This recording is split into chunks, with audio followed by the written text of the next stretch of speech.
All right, I'm looking at everybody on the screen. Some of you would look better if you were wearing a mask today, so you can say the same about me. I've got mine, so. No, I don't have anything to say. We're excited about 6 practices. Going to have number 7 today, and it's fun to get back in the gym again. But I do wear this mask the entire practice. I've worn it every second of every practice, and we'll continue to do that. So that's the world we live in right now. Okay, Josh, then JB. Josh Graham, then JB Rick. Coach, thank you for spending the time.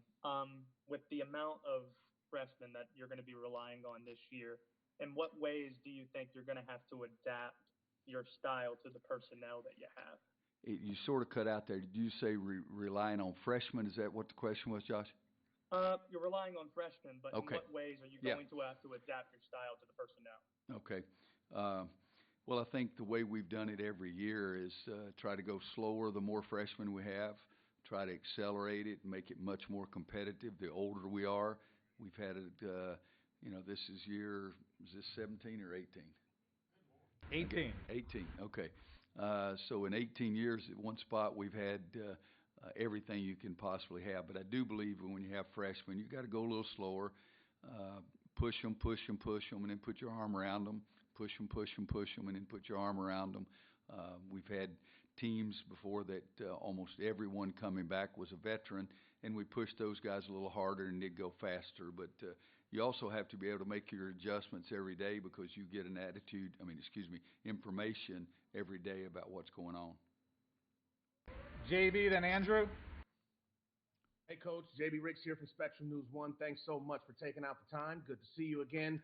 My question to you is, I heard Garrison mention during his availability how different things are right now. Like the players can't be in the locker room at the same time, and there's just so many adjustments that have had to be made. And then, you start thinking about the way things were before this pandemic hit, where we would have the group sessions in the locker rooms and just, stadiums, just 20,000 people and all that. From your perspective, are you optimistic that we will ever get back to that point? Or to be more specific, are you optimistic that we'll get back to that point of just the regular norm that we had before you retire? I'm no plan on retiring tomorrow, so I don't know that it'll happen before tomorrow. But, I am optimistic, but I'll say this, JB, I don't know that we'll ever get back to the normal that we knew.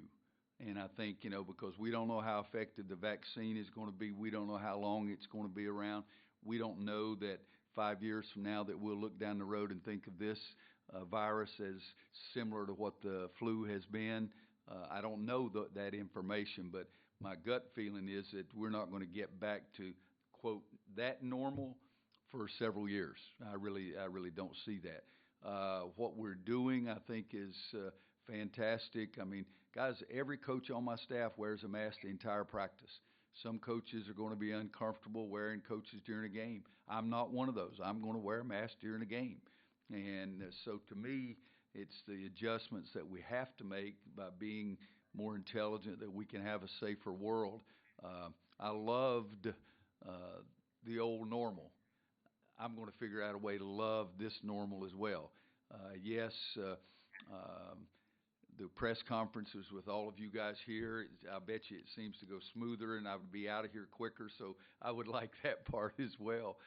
But that's not the world we're in right now. But I think we'll have college basketball. I don't know how many people, if any, will be in the stands to see it. That's not up to me. It's up to the local health departments. I believe we'll have a year of college basketball that people will enjoy. I loved watching the World Series game last night. I watched almost 6 full innings of the World Series game, and neither one of the teams were the Yankees, so it's something that I still enjoy doing. But I don't think that we're going to get back to where we were just last year in the next 5 or 6 months. No, I don't believe that. Andrew Jones, followed by Deanna King. Hey, Coach, Andrew said that you're still ticked off about last year and you constantly remind them about that. How much fuel can you get from that with this group?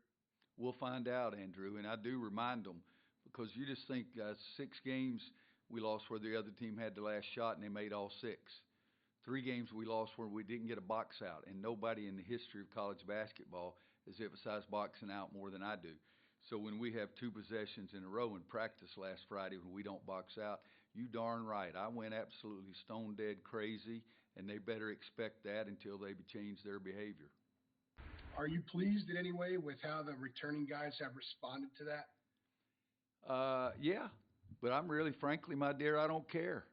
I mean, it really is. I mean, we're the ones that screwed it up, and so if one of those guys was involved in a no box out and they get the ball and score, you ought to remember that the rest of your life. I remember it every day, so I'm not against bringing those things up if it's because of mistakes. I don't walk out on practice and say, okay, guys, we stunk last year, so let's get better today. That's not what happens. But if we have the same type of behavior that hurt us last year, you're darn right I'm going to bring it up to them. And if I see them when they're 78 years old, I may still remind them of one of those box outs they missed. Thank you. Appreciate it. We got a lot of hands up, so keep your questions short, quick, please. Thank you. Deanna, then Brian Keys. Coach, recruiting-wise, we know you like to go to the gyms and watch recruits. How has this changed your recruiting techniques during this pandemic? It's not made it very comfortable for me. I always have been more comfortable going to see people in person. I don't mind going to see a kid 9 times, 7 times, 5 times, whatever. I'd much rather drive to the airport about 30 minutes, get on a plane, fly 2 hours, get out, drive 30 minutes to a gym and watch a kid shoot 15 free throws and then repeat everything. It's the way I've always recruited. It's a more personal approach, and so this has been much more difficult for us. Brian, then Isaac. Roy, last year you had Garrison playing a fair amount of the 5 when Armando was on the bench. What do you anticipate that to look like this season? Will he be sticking to the 4 mostly? It's too early to say. I mean, we got 2 big freshmen in Walker Kessler and Dayron Sharp. They're bigger. When they're in the game with Garrison, they would be 5. Armando's bigger. When he's in the game with Garrison, he would be a 5. So about the only way that Garrison would end up being the 5 is if any of those 3 guys were not in the game. But we're at 6 practices and way too early that we're thinking about lineups right now. Isaac, then Aaron Beard. Coach, thanks so much for your time today. This time last year, you said that the biggest thing heading into the year is that the team was going to struggle scoring. And I think a lot of people just assumed that was coach speak because Carolina does nothing but score. How do you feel heading into this year? Well, if I tell you something, you ought to take it to the bank because I'm going to tell you the freaking truth. And so that we did have trouble scoring last year. Right now, again, we're only 6 practices in. And, guys, we didn't play pickup in the fall against the NBA guys and get information from them about who's playing great and who's not. But I think we'll rebound the basketball this year like North Carolina teams usually rebound the basketball better than last year. And I'm hopeful that the ball will go in the basket a heck of a lot more, and I'll give you a better evaluation of that after a couple more weeks. Sounds like a plan. Thank you. I'm sorry. Aaron, then Greg Barnes. Hey, Roy, good to see you again. You sounded pretty optimistic when you were talking about the things that you think there'll be college basketball and a lot of things that people will enjoy. A lot of the sports we've seen so far have been baseball, football, outdoor sports. The NBA obviously did it in a bubble, but I'm curious if you have any trepidation or worry, I guess in the back of your mind, concern about playing an indoor sport, maybe the risk being a little bit different in that regard. Well, I do think when you talk to the scientists, the doctors, they have more concerned about anything that goes on inside. And so, again, that's the reason I'll be wearing this mask, and it doesn't bother me in the least. I think we have to follow what the doctors and the scientists tell us, and I'm not a guy that is going to flout those kind of things and act like I'm stupid and not wear a mask. And so we do have a different situation by being indoors. We've already laid out what our bench is going to look like. There's people going to be separated. But I've never really had a problem with people being able to hear me when I want to be heard, so I'm not worried about that separation. But I think we'll try to be as intelligent as we can possibly be and realize that some mistakes are probably going to happen.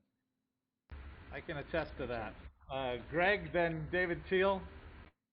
Hey, Roy.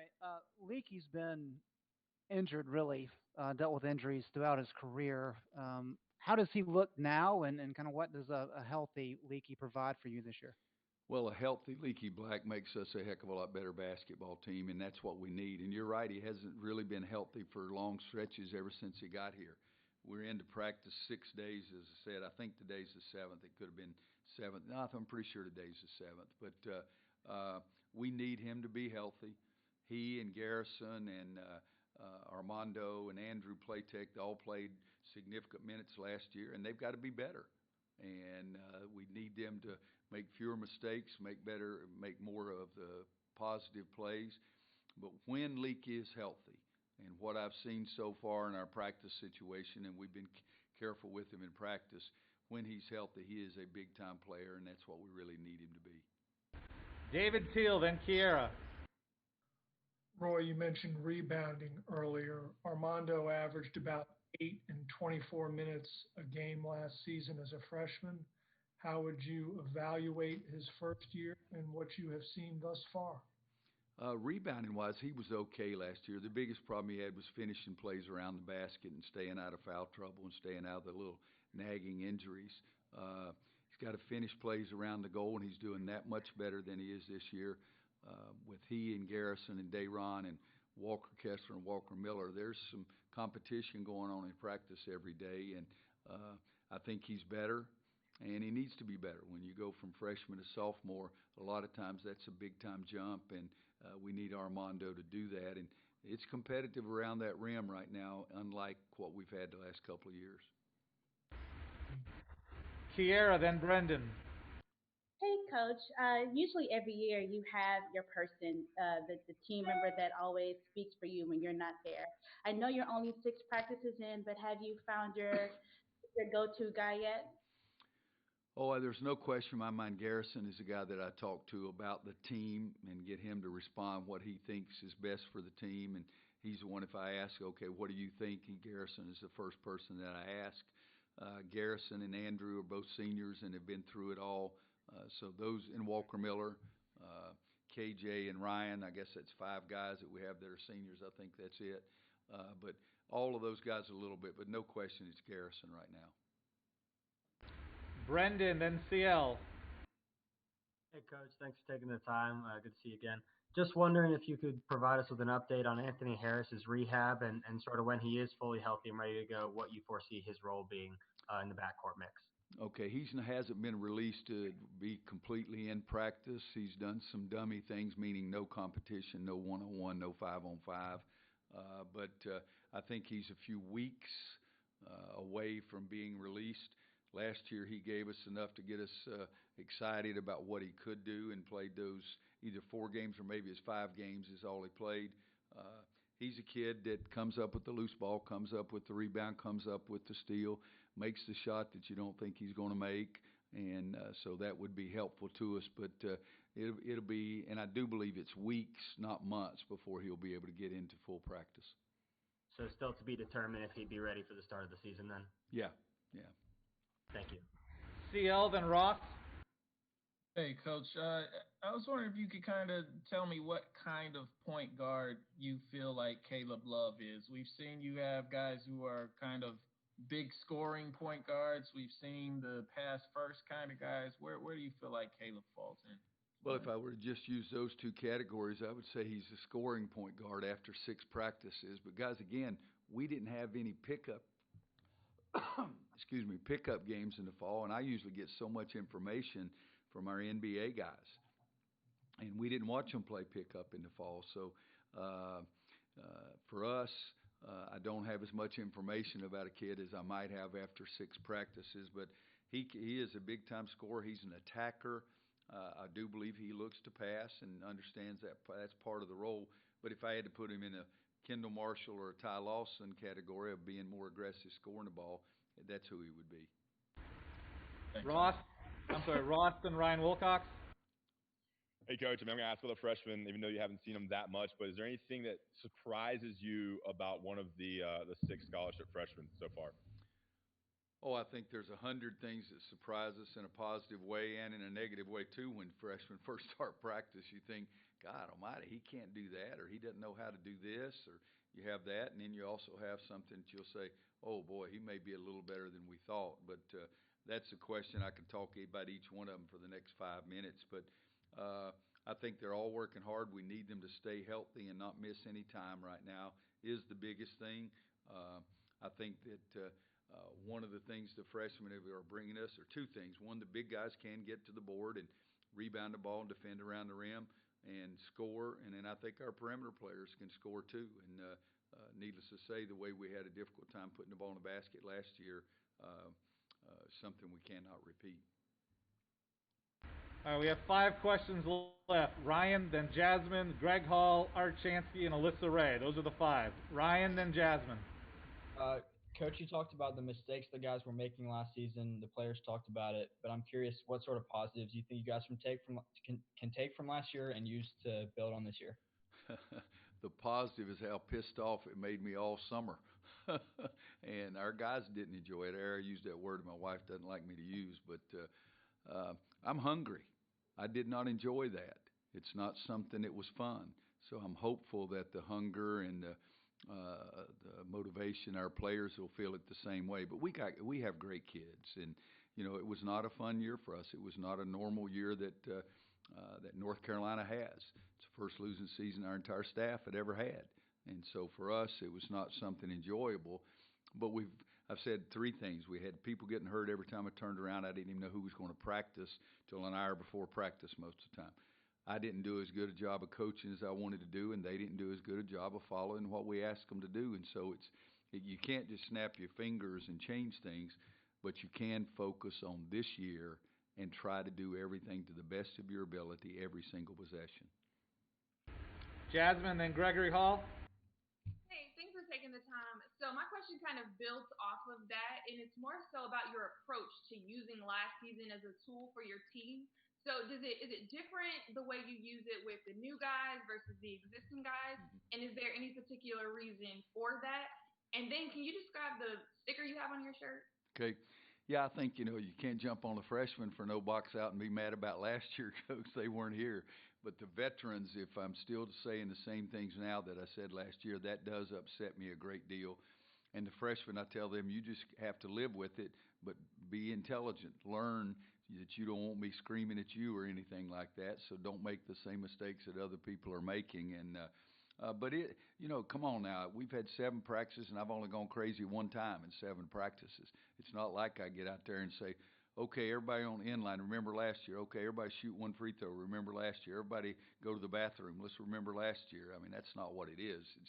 It's how well you do in practice every day. And I'm motivated because I did not enjoy it, and I think our returning players are motivated because they didn't enjoy it also. And thank you for noticing it says, no bull, I voted. Our house is in Durham County, and I've already voted this morning and turned in my wife's absentee ballot. And so I'm proud of the fact that I've already been out and voted, and I hope everybody gets to. Greg Hall, then Art. Sorry. Hey, Roy. I saw Kobe White was at practice. I was curious how the young fared against him. Well, it was an eye-opener for them about how hard he attacked the basket, and I told them that's what I wanted those guys to learn. Caleb and RJ particularly, it's hard to guard Kobe. All right, so that's what I want the feeling the other team has about you two guys is how hard you attack the basket. And, Kobe's been tested just like our guys have been tested, and it's been fantastic to have him working out in practice. And we've had that in the past with some of our veteran guys coming back, and it's been fantastic for us. Last 2, Art, then Alyssa. Hey, Roy. I know you watch a lot of college football, and the coaches have had mixed reviews about how they're handling it in different leagues and so forth. Yep. Can you talk a little bit about what the procedure, the protocols are going to be that at this point from the ACC and the differences that have been articulated about playing indoors, going to a tournament like in Asheville and so forth, where there are going to be a lot of people around, and how your staff is handling all the changes they have to make and those kinds of plans. Art, it's been very unusual to say the least. The worst thing is I can't give you an answer because it'll change by next Monday, and then that will change by the following Monday. I don't think we have any idea if we're going to have fans. I know that when we travel, we're going to have just our own little party and not have anybody else traveling with us. I know that on the court, when I'm talking to the kids, we've spread the chairs out. I know that our bench area is going to be spread out during the game. I know that we've talked about testing 3 times a week, and then I was on a call last week. Now we're starting to talk about see if it's possible for do daily testing, and so things are changing. There's no question that there'll be some trips that we might be on a charter, and it will not be anybody except our actual team. There'll be no radio, no doctors, no Indian chiefs, no policemen, no firemen, anything whatsoever. We're trying to have our own little bubble. I know that we've talked to the people in Asheville, and we've talked about creating a bubble there for that tournament, and I think it'll be very strict, and I'm very happy about it being very strict. So, but Art, our world will be changing. If you and I talk again 2 weeks from now, I may give you a completely different scenario. One follow-up, Roy. Okay.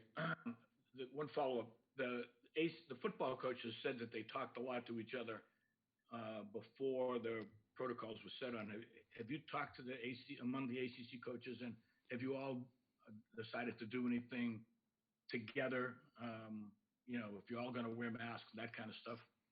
Well, Art, we had a conference call on Wednesday every week for 188 weeks this summer, it seemed like. I mean, we're talking every time I turn around, we have another ACC head coaches call. Again, the ACC protocols, they're going to change a little bit every day.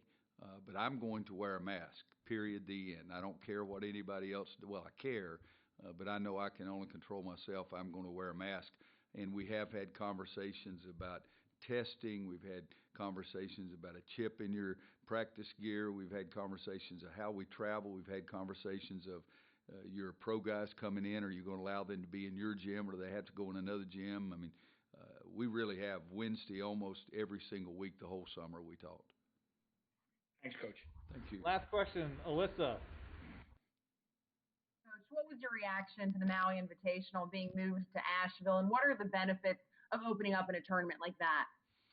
Well, the benefits of opening up in the tournament is the competition. There's no question about that. And, I'm trying to decide, okay, who do I want to play? And I couldn't come up with anybody that I wanted to play. It was it wasn't Art Chansky and Aaron Beard and 3 other people. I had that choice. That would be who I would have taken. But so the tournament, it'll be an evaluation for you quickly, and sometimes it's an evaluation that is not a positive. But we're going to have experience. We'll have experiences there that'll help us get prepared for the rest of the season. When I first heard that Asheville was a choice, I was surprised. I think the people there did a great job of selling to the Maui people and the sponsors that they've run the Southern Conference tournament and maybe even another tournament as well. Everybody thinks that I had something to do with it. I never made one single phone call, and I never took one single phone call. And I didn't know until probably 48 hours before it was announced that it was going to be Asheville. But I think they're talking right now. Clint Waltney, our assistant AD, was on a call yesterday with information, and I think they're trying their best to make it a very tight bubble that they keep everybody in. And if we've got to go somewhere, I don't mind going to Asheville. That's home, so that's the only benefit. They even have a room at the Grove Park. It's got my name on it. I wonder if they'll give me my own room. Coach, thank you, everybody. Thank you. Appreciate it. Appreciate everybody's patience at the beginning as we worked through a few technical issues. I think we got in almost 60 questions in the hour, so really appreciate that.